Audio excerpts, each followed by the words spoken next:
whiskey. Wow, I didn't know all that stuff about Appalachia. I always pronounced it Appalachia. Yeah, our guest Zach Jenkins was talking about that, as well as was a some good point of view.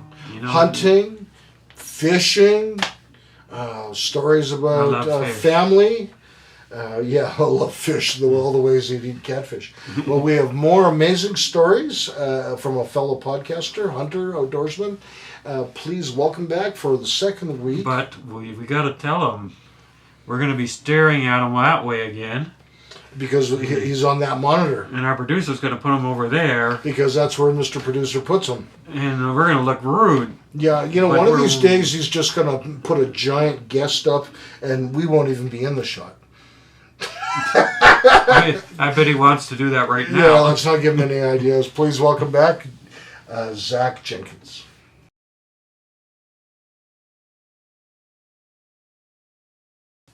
Welcome to the third chair. Again, this week we're lucky to have Zach back. And Zach back.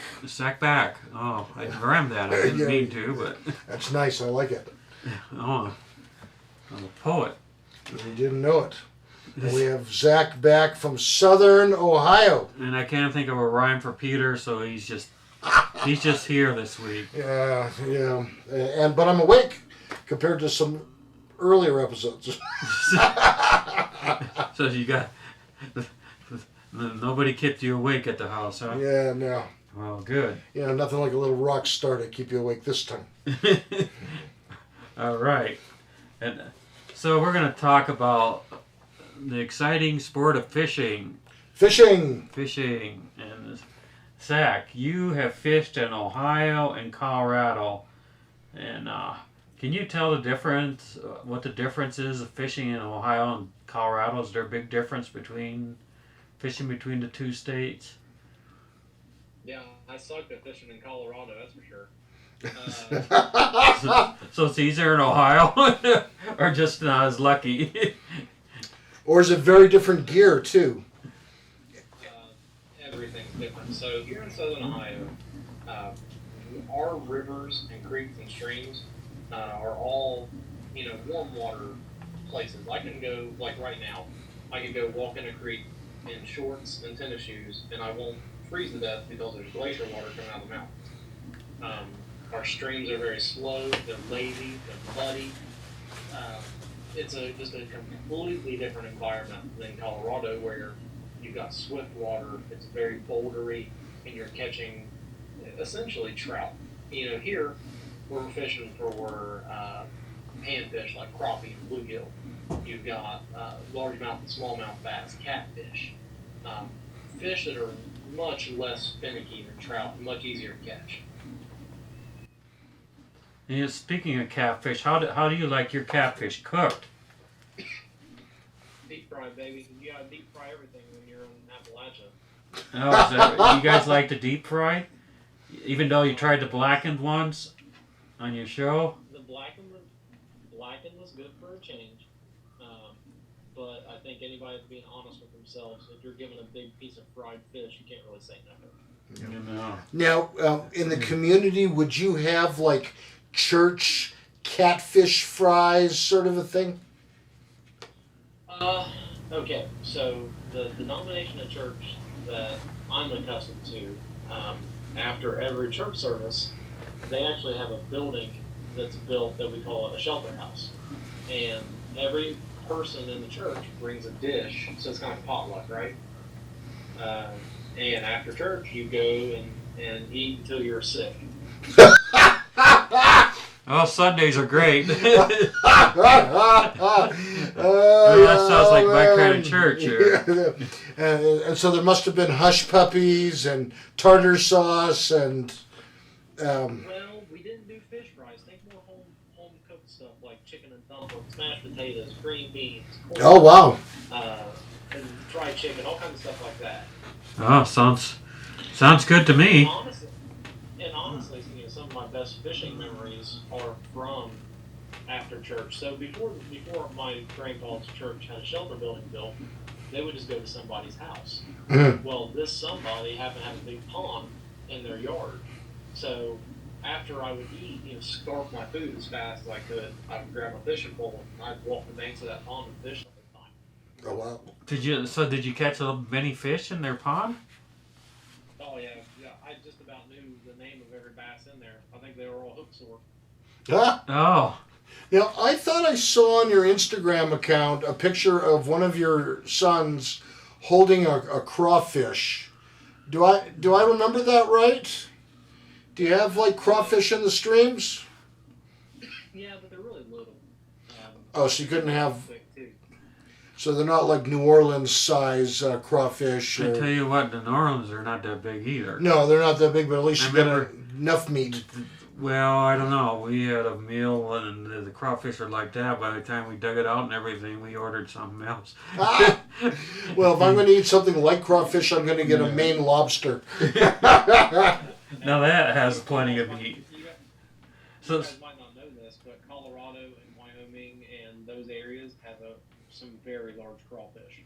I didn't know that about I didn't Colorado. either. No, I didn't either. Yeah. Wow.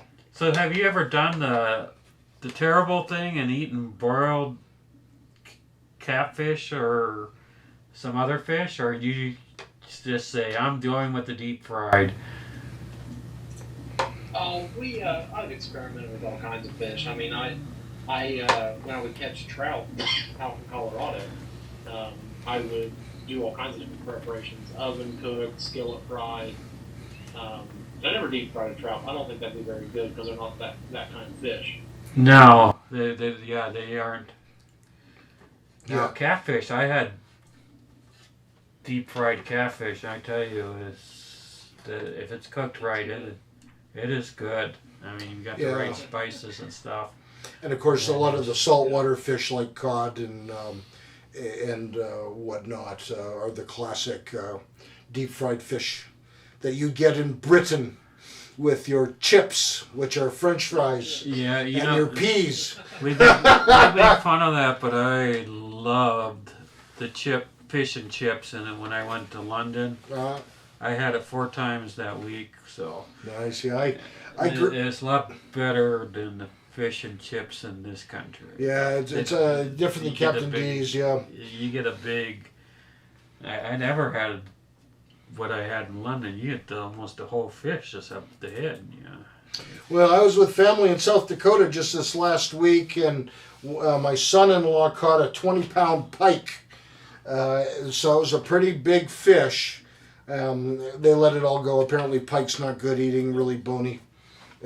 They tell me. Yeah, it's a big fish, but it is bony. Very bony. When we talk about fishing, another huge difference and something I really enjoyed when I was in Colorado was ice fishing. That's something I've never done here because it never gets cold enough to freeze. But I'll tell you what, I absolutely am going to travel up north, near Lake Erie and such, and try to find some ice because it is so fun. I love it. Oh, wow. So what do you love about it? It's so different. First of all, it scares the bejesus out of you every time you go out because I don't care how thick the ice is. Whenever the sun comes out and warms it up, it cracks, it pops, it moans, and you think it's going to be your last day on Earth. Yeah. And there's that little bit of stuff, and then just the excitement of you drill a hole, you pop up your hut, you sit there, and we had fish finders, so you would drop your jig down. And you could watch fish on the fish finder come up to your jig and bite it. It was just super exciting and just so different. It was just a whole other experience that I've never had that I really I craved it. Did you ever try ice fishing like with a small stick of dynamite where you just light it and sort of drop it right in the water? You might lose my Colorado fishing license. Yeah, you need a special federal firearms license to do it that way, but And how many people get these licenses? no, I don't. You're totally not allowed to do that. And at nighttime when you're ice fishing too, I don't think you're allowed to shine a light in the water to attract the fish either. There's some really interesting rules that go with ice fishing. I don't know them all. I'm not an ice fisherman, but I've heard they exist. You heard there were rules, huh? There's always rules. Yeah, you're not allowed to throw dynamite dynamite down the hole. That's a pretty big one. Yeah. There's way too many unreasonable people in government. And with that, we're going to take a break, and we're going to talk about hunting when we get back. All right. Woo!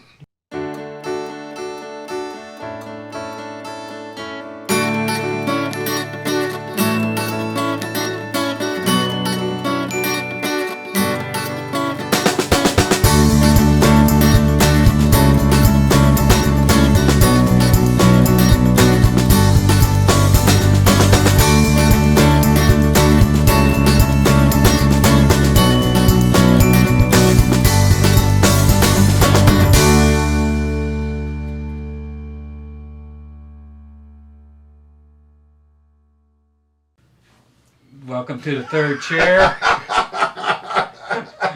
So, as Peter is asleep again, I guess he wasn't as awake as he thought he was. And luckily we have Zach here because he's... Are you awake enough to ask the hunting questions? No, I don't have any hunting questions. Or do I?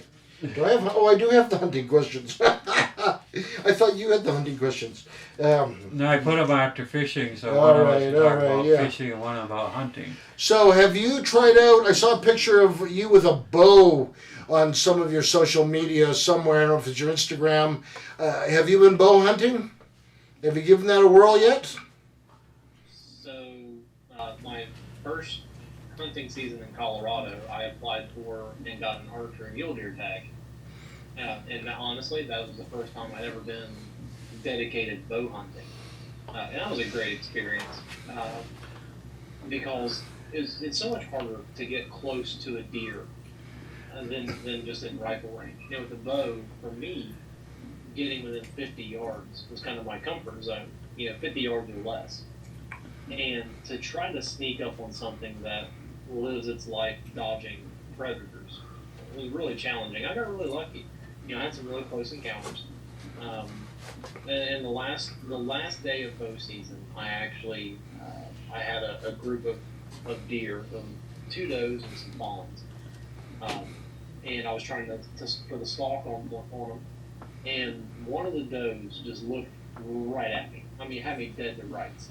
There was nothing I could have done because she knew exactly where I was, and she would look away for a second and then look back at me, and it was this really weird moment where she kind of stood up real easy, made a grunt or a noise of some sort, and the fawns, which were not paying attention to me at all, just kind of looked at their mom and scurried off. And there's this really cool moment of nature where I saw, the learning process in action, because had I been a predator, like a wolf, a coyote, or a bear, one of those fawns would have been dead. Yeah.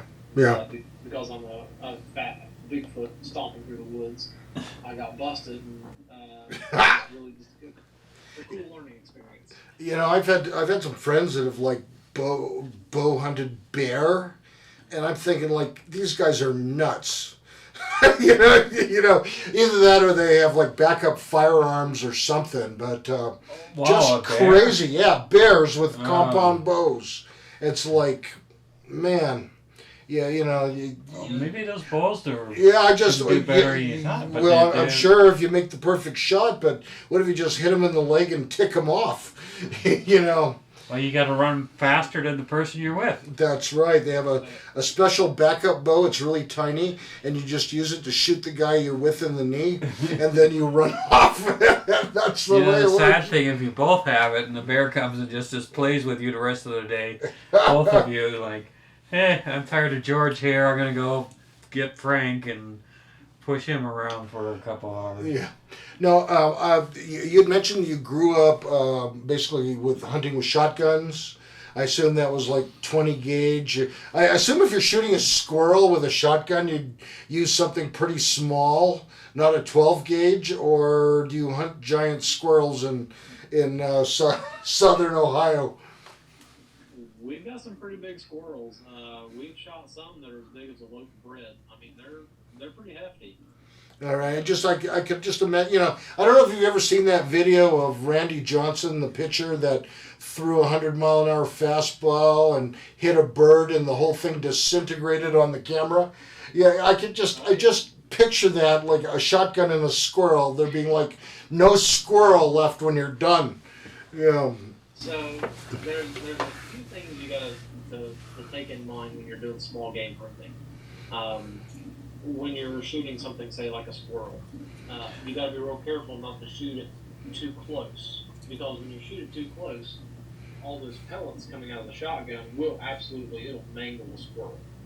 So you gotta be very careful about when you shoot it. Also, where you shoot it. You try to aim for its vitals just like you would a big game animal. You want to hit it, up here in the ribs, where its heart and lungs are, and you're not really wasting any meat that way because there's not a whole lot there to begin with. Mm. We always grew up using shotguns because that's what my grandpa used. On top of that, say you use like a 22 rifle, which is a really common small game caliber for a rifle. You're really looking to get headshots, right? Yeah. Well, he ate the heads. He didn't want to blow the brains out of them. He wanted those. So the only thing he used the 22 for was to shoot hogs. Oh wow. We just grew up with shotguns. That's just how we hunted. Yeah. Did you have wild hogs that you shot, or was that just like farm for processing the meat? Yeah, just domestic, farm raised. Yeah. So when you're in Colorado, did you transition to like some regular, larger size hunting rifles? I got very lucky. When we moved, my neighbor is a hunting enthusiast. He is a gun guy. He's a big game hunter. He hasn't bought meat from a grocery store in like 15 years because he goes out and he hunts deer, bear, elk, antelope. That's how he fills his freezer, how he feeds his family. So I moved next door. We got to talking, and he really kind of showed me the ropes when it comes to rifle hunting, because I never hunted with a rifle. Last November, maybe like a week before the season closed, he was able to actually get me on my very first ever big game animal, which shot me a mule deer. So, I'm 36 years old, and I shot my first deer. I've been hunting my whole life, and I just shot my first deer. So, now that I'm back here, I plan on doing a lot more whitetail deer hunting for sure, because that's really the only big game animal we have is whitetail. Sure. I remember when I was in Ohio, I was there for 12 years, that you could only shoot deer in Ohio with a shotgun with a slug, that you couldn't even use a regular hunting rifle. And so I don't know if that rule is still there. I've been gone since 2000, but there was a time when you couldn't use like a 30-06 or a 303 or whatever kind of regular hunting rifle. It's changed slightly, so you can use straight wall cartridges in a rifle now. So like a 357, a 44, stuff like that. Wow. I remember one summer in Toledo, they had mismanaged the deer population, and there was massive numbers of deer that actually were in the city. And they called for special experienced hunters to get a special tag to actually shoot the deer in the city limits. This nothing like it I'd ever seen before, because there were so many deer in the area. They were like jumping into people's homes, and then if you get a deer inside someone's house, they just run back and forth and destroy everything and poop as they go. And so apparently they had to do something with the population. Yeah, kind of panic. Now I saw you posted on Instagram that at some point you got an elk tag. Did you ever have a chance to hunt for elk? Well, the first year I ever got an elk tag, you remember the Cameron Peak fire? Yeah. That fire was actually in the unit that I was going to go hunt, so I had to get my tag back. They weren't letting people in there. Wow. I got very lucky, and I've actually got a tag. I'm going to be coming out at the end of October, the beginning of November, to try to get an elk. So this will be my first year hunting elk. Nice.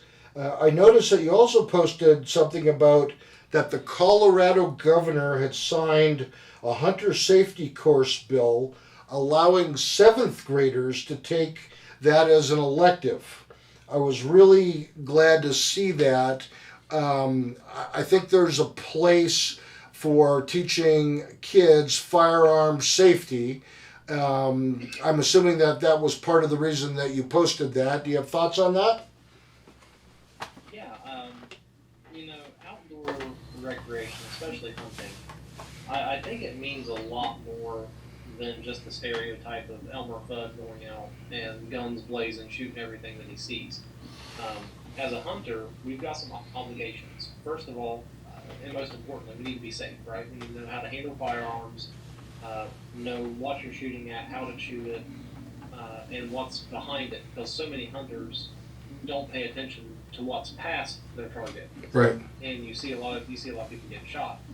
Secondly, and I think this is the overlooked part of what we do as hunters, we're conservationists.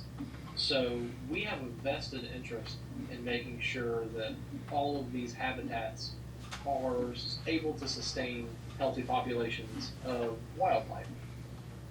First of all, if the habitat's not healthy enough, the animals won't come there. Secondly, if you overharvest or underharvest, it has a direct impact on those animals also. So we play this very delicate role in the ecosystem in making sure that that everybody is doing what they're supposed to do and maintaining these numbers of animals. Very good. Well said. We're going to take a quick break and we'll be right back.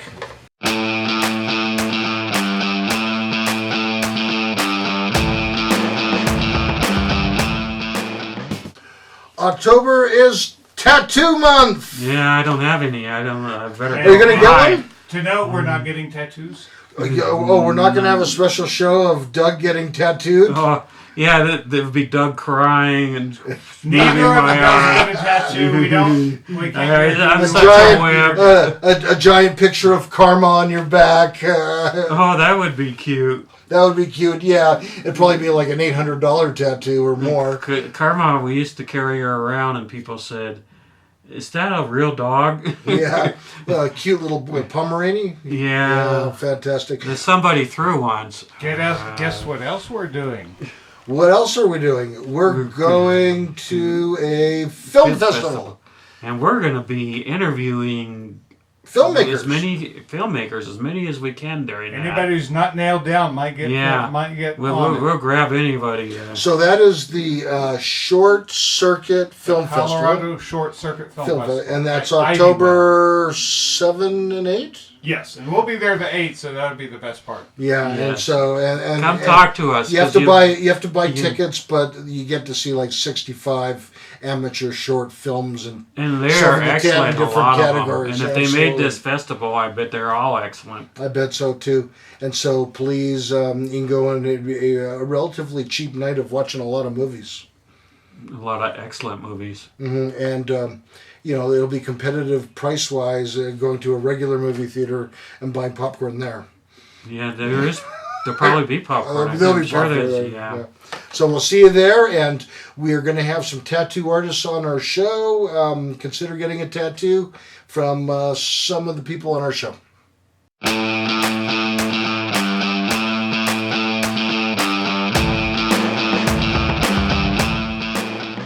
Welcome back to the third chair.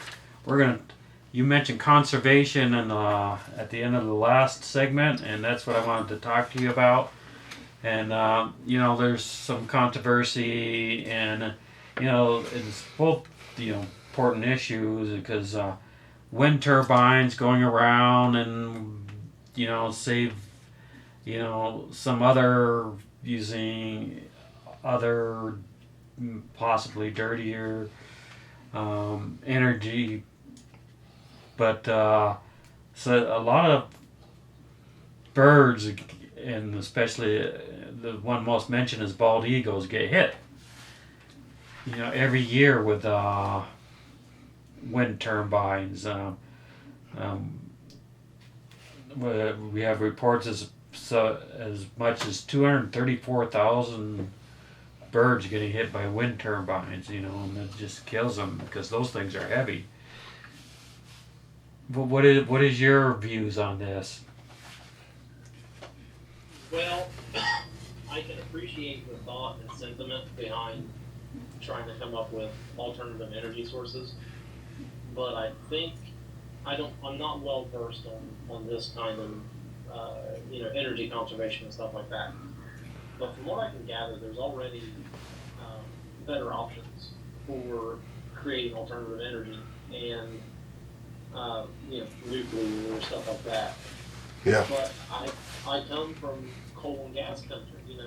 We've got my brother's a pipe fitter. I'm sure there's coal miners in my family. I've got a church of coal miners. I think those forms of energy get kind of a bad rap. I don't think they're as dirty as what people think they really are. And to be honest, in our area where I live, what's caused most of our pollution and damage are like major manufacturing, like steel mills. And I've got an atomic energy plant about 15 miles north of where I'm at right now. That if you want to talk about unhealthy stuff, it's coming right from there. So in terms of wind and alternative energy, solar power, I think we're kind of putting the cart in front of the horse. We just don't have the infrastructure for that. Yeah, so we got to be, and then we also have a concern because they've here we get I don't know if where you live, but I know where I live we get a lot of with solar. They put a solar thing on their house, but I get advertisements for that continuously. But but we're wondering, with the birds, will they end up on the house too? Well, the numbers don't work out really well. The numbers. Go ahead. Go ahead, Zach. If you look at solar power, there's a really interesting story that's coming out of California, where the solar panels, they've got about a 20 to 30 year life, and in the early days, the big push of solar, California was on the leading edge. Well, those solar panels are starting to fail because they've reached their life expectancy. People are taking these things and just throwing them into landfills. Well, there's all kinds of really harmful things in those solar panels, and it's starting to leach into their water tank. Oh. They weren't ready for that. They didn't anticipate what was going to happen whenever those panels went bad. And that's what I'm saying. It's all fine and dandy to think about, energy needs, but you need to think past it also. There's got to be some kind of plan in place. That's happened before. I mean, plastic was supposed to be like the answer, to a lot of the problems and help with pollution and everything. And it turns out the plastic isn't good to put in the ground either. Now it's 50 years ago, and the solar panels is another example. Well, we don't see all the consequences of these new. Well, isn't it true the same with the LED lights? Don't they have like mercury or something? The problem with them of just we want them, they don't get as hot, and they're supposed to be better or you conserve energy, but when they're done, they've got toxic chemicals in them too that are a problem. Exactly. And where are we going to put them? Cars are causing the same issues. In California, there are so many electric cars that's overloading their electric grid. So Yeah. they're telling people not to charge their cars.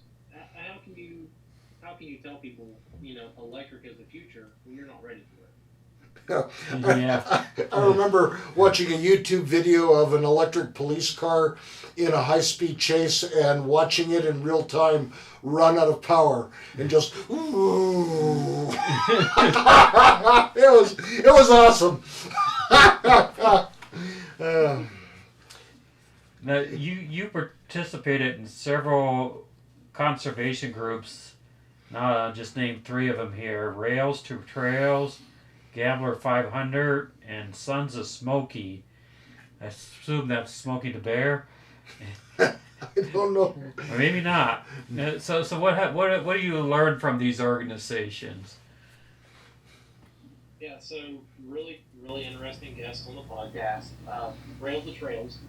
they take abandoned railroads and they turn them into multi-use trails, so you can hike them, you can bike them, and they're actually, I think they just completed a cross-country trail, so you can actually go from the East Coast to the West Coast on a rails-to-trail trail. So they put the rails in the ground, and then you have a trail there that helps that. Well, what they do is they take these abandoned rails and they remove the components that make it hard to walk on the cross ties, for example. Then they go in and either gravel them or pave them or whatever it may be. Oh. Make it a public access point where you can get on it and walk your dog or ride a bike. And they've got several crossings. There's actually a rails to trail in Loveland. Oh. The Fort Collins, the Pooter Trail. That's a rails to trail. Neat. I'll have to look that up. The Gambler 500 is a super interesting story. These guys in Oregon, they wanted something fun to do, so they set up this group of friends where you went out and you spent $500 on a car, and you drove it through the woods from checkpoint to checkpoint, and while you were going along the way, you picked up garbage. And the reason they call it Gambler 500 because it's a gamble whether you're going to make it to the last checkpoint or not, because your cars are garbage. Oh. Wow. So what happened if the car didn't make it? You called your buddy and they came and towed you. Oh. Well, that. And that, so they're responsible for cleaning up more garbage in state forests than just about any organization in the country. They're actually global now. They've got chapters in Iceland, over in Europe, Australia. It's a gigantic organization. And it's just a bunch of goofballs that have these ridiculous looking cars. It's really crazy. Do they take, not that we condone gambling, but do they take bits like, I don't think Max is going to make it today. Betting on who's going to make it? Yeah. I better get the tow truck out already. Judging by these guys, it's hard to say what goes on at those events. I'm sure there's all kinds of bets. I bet you're right. Oh, you're bidding already. Yeah, I am. So we'll talk about the Sons of Smoky when we get back from this break.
Welcome back to the third chair. Peter's still here and he's awake.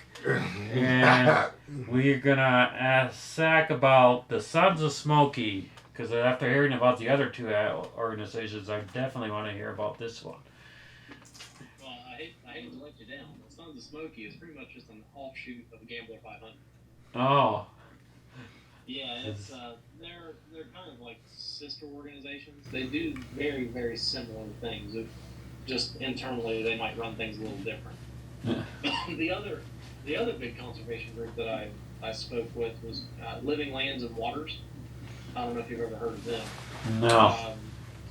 This guy along the Mississippi River, 25 years ago, noticed there was a lot of garbage floating down the river. So he took a little john boat and went out and just started picking up garbage. And he tried to get the city he was in, the government, to help him get some kind of funding to go clean up the river. They wouldn't do it, so he kept doing this thing, and he got a hold of NASCAR, and NASCAR actually sponsored him to go out in his cleaning endeavors. And now he runs a multi-state barge. He actually bought 2 barges and travels them up and down the Mississippi, Ohio, Tennessee rivers, and spends the whole summer cleaning refrigerators, car tires, garbage, just all the things he can think of and find, and cleans up tons and tons of garbage every year. Wow, that's a really neat story. I really like that one. Yeah. That might have been my favorite. Yeah. Although the Gambler's 500, it sounds like a fun. Well, I've found a few fun facts from his social media posts that I'm really interested to ask you about. Okay, high school, you were called a god of rock and roll. So I assume you played in a rock band in high school. Tell us about that. I did. I started playing guitar whenever I was in 8th grade, and I grew up in metalhead, right? So listening to Metallica, AC/DC, Pantera, these really hard bands. And me and a group of guys just got together and said, you know what? Let's start a rock band. So we got together. By the age of 15, I was bar hopping. We were playing in bars. I wasn't drinking. I was just playing music. Yeah, you may have family watching this. And then, my town had a talent, or not a talent show, but like a Battle of the Bands as well. Battle of the Bands. So we entered. We placed second. But the band that placed ahead of us thought we did such a good job that they gave us the first place prize, which was a weekend recording session. So we actually went to a professional studio. We cut a little 5-song album, and some of the, like, we talk about getting goosebumps. Playing on the stage in front of a bunch of people, well, it gives me goosebumps to this day. I can talk about it. But yeah, that was kind of like my rock and roll moment in the sun. Do you ever still pick up the guitar and shred at home? Not so much shred. I pluck these days. Yeah, you pluck. Does he ever play for your sons? Oh yeah, we play all the time. They love it. They've got their own little guitars. Now, I just can't imagine you living in southern Ohio and not having a little bit of country and western in your repertoire. Yeah, Johnny Cash. Yeah. Nice. I'm not big on new country. It doesn't really do it for me. When I think about country, it's George Jones, George Strait. George Strait, yeah, he was kind of my favorite. Yeah, Johnny Cash. Those guys. That's the country I go. Well, Johnny Cash was classic. Probably the first rapper. Okay, you mentioned a book that was very meaningful to you called A Great Sorrow in Our Heart. And tell us about that a bit. So the area that I live in right now, it has a lot of Native American heritage. So we're talking way back to like prehistoric Indians, the Adena and Hopewell Indians. I don't know if you've ever heard of it, but Serpent Mound. It's the largest burial effigy in the United States. It's actually in the shape of a giant snake. So that was like the ancient cultures. But then you come into more modern times and you run into modern tribes like the Shawnee. And Tecumseh, which is the topic of that book, was one of the warrior chiefs for the Shawnee Indians. And it just chronicles his life from start to finish. And just up the road from us, they do an outdoor drama every year of his story. Oh, that's super neat. influential Native American. It's a good book. It's fascinating. That sounds fascinating. Now, I know you don't read just serious stuff. You let on that you've been known to read or watch Harry Potter. Is that for the benefit of your kids, or is that an intrinsic interest you have all on your own? Oh, there's no shame in it. The Harry Potter series is probably the best book series ever written, in my opinion. Mm-hmm. The movies are great. We had a big ice storm in 2002, and it basically shut down the whole southern part of the state for about a week. So I really didn't have anything to do, and Harry Potter really pulled through for me. Kept me busy because you couldn't do anything. We had like a half inch of ice covering everything. You couldn't go outside. Yeah, my oldest daughter made me watch the Harry Potter movies with her, and I really wasn't that interested, but I pretended I was. But a little later in life, I began to appreciate them a little bit more. No class here. yeah, for sure. So the books are they're good. They're good. Yeah, way better than the movies. way better than movies. And Hunger Games, a little bit of future dystopia. Did you enjoy that? That's my wife's jam. I'm not really into Hunger Games a whole lot. The books are good. I enjoyed the books. But anytime you take a book to a movie, you lose some things. Yeah. Whether it's through like your own imagination, it's not the way you thought it was going to be. Mm-hmm. Bad acting. And I felt like Hunger Games kind of went that way for me. Sure. I don't know. I didn't go to the movies. I read the books, but I didn't go to the movies. I was like, I don't think I want to sit there eating my popcorn when the game is to kill each other. Yeah, I hear you. Sure. And I'm going to just hit some random topics here. You had mentioned, I know your grandfather's passed away a few years ago, but that he was a very important person in your life. Can you talk about that a bit? Yeah, I mean, really, both my grandparents were very important to me. And that's part of the Appalachian culture. I feel like grandparents are a big part of kids' lives.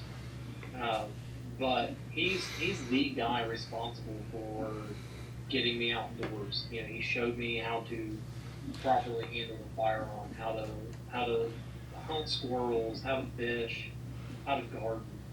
And more than that, I think it was just this overall respect for nature. So we didn't go out and target practice. We didn't go out and shoot things just to shoot them. We went out for a very specific reason, and that was to get our bag limit of squirrels. And we came back and we ate them. We didn't kill things senselessly. If we killed it, we ate it. Right. That was the whole point. Sure. And just his influence and just the patience he had, because he had 4 girls, my mom and my 3 aunts, plus my grandma.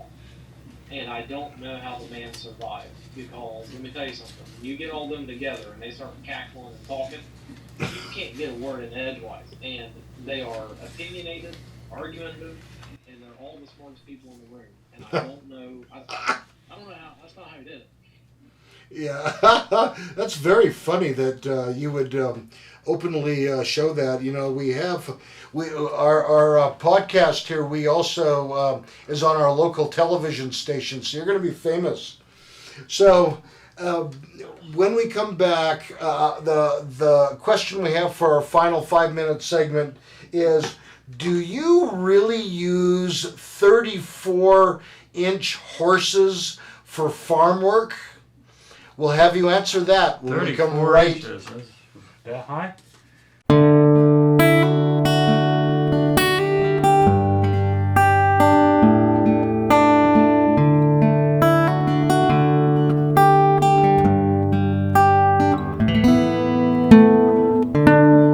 Hi, I'm Peter from Pikes Peak Recovery Coaching, and as you know, I do help people with drug and alcohol recovery issues. I love to help people get better. But I also offer a variety of other services, including regular life coaching services. I've helped several people write and finish a book. I've helped a doctor that was in medical school graduate and then get into a residency. And I also actually have quite a background in mathematics, and I do some math tutoring for the GED as well as the ASVAB for those that are thinking about a career in the military. So my contact information is on the screen. Please send me an email or a text, and we can talk about some of these services and how I can help. That's Peter Grigg at Pikes Peak Recovery Coaching.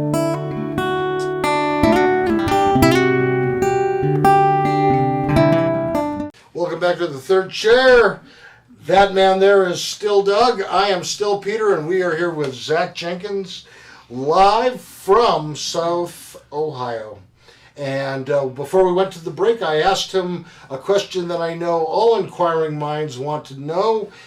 Do you really use 34-inch high horses on a farm? They shrunk 2 inches during the break. Well, the 34 was labeled in his Instagram post. I don't know. They looked at least 3 feet to me, but what do I know?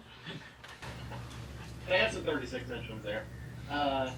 That's, to me, those little fellas are more of a gimmick, right? The little miniature horses, they're out there just having fun, doing what they can do. But using horses in agriculture is a really an important part of Appalachian heritage. My great-grandpa was a logger, so he would go into the woods with his team of mules, and he would hand chop trees, and he would actually hand cut cross ties for the railroad. So he would fall this tree, and then with nothing but basically a 2-bit axe, he would hand hew these 8x8 cross beams, and then drag them out of the woods with his mules.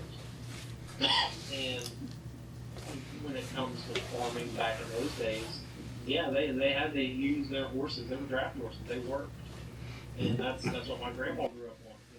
Pulling a plow with a horse. Wow. One quick question about mentoring. I saw that you made a post about something called Outdoor Mentors, getting youth outdoors. What was that all about? Again, another one of these organizations that sprung up because someone saw a need for something. It's a group out of Kansas that takes youth that have never been hunting before, and they provide them with a mentor. So someone who's an experienced hunter, they walk them through all the hunter safety courses, they help them get firearms. If they can't get them, they let them use theirs.